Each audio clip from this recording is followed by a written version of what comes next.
CM Siddaramaiah Chamundeshwari ಕ್ಷೇತ್ರಕ್ಕೆ ಕಾಲಿಡ್ತಾ ಇದ್ದಂತೆ operation ಆಗಿದೆ. ಅಂದ್ರೆ ಬಸವ ಜಯಂತಿ ದಿನವೇ ಕಾಂಗ್ರೆಸ್ ಬೆಂಬಲಿಸಿದ ಲಿಂಗಾಯತ ಮುಖಂಡರು ಸಿಎಂ ನೇತೃತ್ವದಲ್ಲಿ ದೊಡ್ಡ ಕಾಟೂರಿನ 50ಕ್ಕೂ ಹೆಚ್ಚು ಲಿಂಗಾಯತ ಮುಖಂಡರು ಪಕ್ಷಕ್ಕೆ ಸೇರ್ಪಡೆಗೊಂಡಿದ್ದಾರೆ. ಯುವ ಮುಖಂಡ ರಾಕೇಶ್ ಪಾಪಣ್ಣ ಸಮ್ಮುಖದಲ್ಲಿ ಕಾಂಗ್ರೆಸ್ ಸೇರ್ಪಡೆಯಾಗಿದ್ದಾರೆ. ಮೊನ್ನೆಯಷ್ಟೇ ಚಾಮುಂಡೇಶ್ವರಿ ಕ್ಷೇತ್ರದಲ್ಲಿ ಅಬ್ಬರದ ಪ್ರಚಾರವನ್ನ ನಡೆಸಿದ್ರು ಸಿಎಂ ಸಿದ್ದರಾಮಯ್ಯನವರು.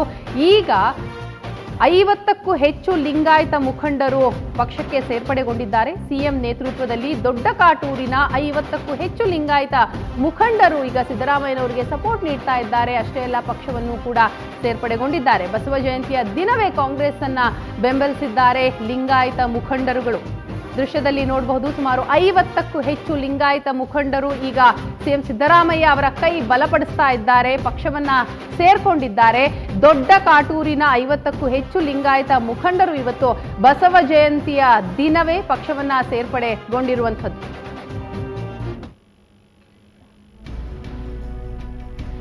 ಸಿಎಂ ಸಿದ್ದರಾಮಯ್ಯ ಸ್ಪರ್ಧೆಗೆ ಇಳಿದಿರುವಂತಹ ಚಾಮುಂಡೇಶ್ವರಿ ಕ್ಷೇತ್ರದಲ್ಲಿ ಈಗ ದೊಡ್ಡ ಮಟ್ಟದ ಒಂದು ಆಪರೇಷನ್ ಅಂತಲೇ ಹೇಳಬೇಕಾಗತ್ತೆ. ಕಾರಣ, ಸುಮಾರು 50ಕ್ಕೂ ಹೆಚ್ಚು ಲಿಂಗಾಯತ ಮುಖಂಡರು ಈಗ ಕಾಂಗ್ರೆಸ್ ಪಾಳೆಯವನ್ನ ಸೇರ್ಕೊಂಡಿದ್ದಾರೆ.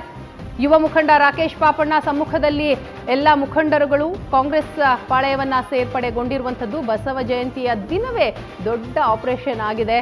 ಕಾಂಗ್ರೆಸ್ ಅನ್ನ ಬೆಂಬಲಿಸ್ತಾ ಇದ್ದಾರೆ ಈ ಎಲ್ಲ ನಾಯಕರುಗಳು.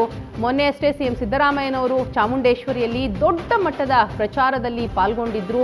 ಸೊ ಇದಾದ ಬೆನ್ನಲ್ಲೇ ಈಗ ದೊಡ್ಡ ಕಾಟೂರಿನ 50ಕ್ಕೂ ಹೆಚ್ಚು ಲಿಂಗಾಯತ ಮುಖಂಡರು ಪಕ್ಷವನ್ನ ಸೇರ್ಪಡೆಗೊಂಡಿರುವಂಥದ್ದು. ಯುವ ಮುಖಂಡ ರಾಕೇಶ್ ಪಾಪಣ್ಣ ಸಮ್ಮುಖದಲ್ಲಿ ಕಾಂಗ್ರೆಸ್ ಅನ್ನ ಇವರೆಲ್ಲರೂ ಕೂಡ ಸೇರ್ಪಡೆಗೊಂಡಿದ್ದಾರೆ. ಮೊನ್ನೆಯಷ್ಟೇ ಚಾಮುಂಡೇಶ್ವರಿ ಕ್ಷೇತ್ರದಲ್ಲಿ ಸಿಎಂ ಸಿದ್ದರಾಮಯ್ಯ ಅಬ್ಬರದ ಪ್ರಚಾರವನ್ನ ನಡೆಸಿದ್ರು. ಈ ಮುಖಾಂತರವಾಗಿ ಈಗ ದೊಡ್ಡ ಮಟ್ಟದ ಆಪರೇಷನ್ ಆಗಿದೆ. ಸುಮಾರು 50ಕ್ಕೂ ಹೆಚ್ಚು ಲಿಂಗಾಯತ ಮುಖಂಡರುಗಳು ಪಕ್ಷವನ್ನ ಸೇರ್ಪಡೆಗೊಂಡಿದ್ದಾರೆ. ಸಿದ್ದರಾಮಯ್ಯನವರ ಕೈಯನ್ನ ಬಲಪಡಿಸ್ತಾ ಇದ್ದಾರೆ.